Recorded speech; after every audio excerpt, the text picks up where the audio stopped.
So guys, ganito. So today is 11/11. So dapat magsi-shopping tayo today, tonight. However, may bagyo po. Sobrang lakas niya. Oh my God. So sobrang lakas niya. Parang luli pa rin yung bahay namin.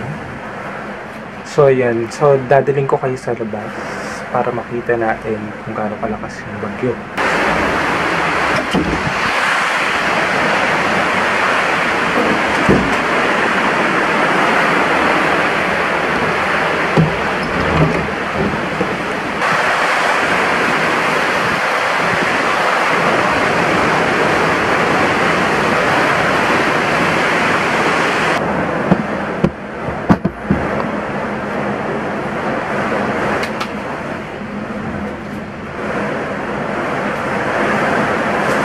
So yun lang guys, tapos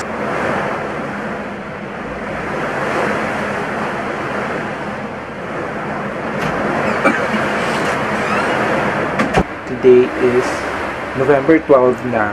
It's around 1 AM and kung naririnig nyo yung bagyo sa labas, bumabagyo kasi. Shout out sa mga laging brown out ang lugar. Shout out sa Aurora Province.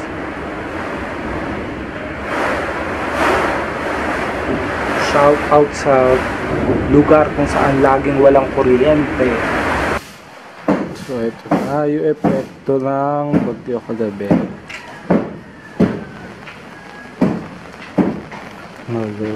Lord.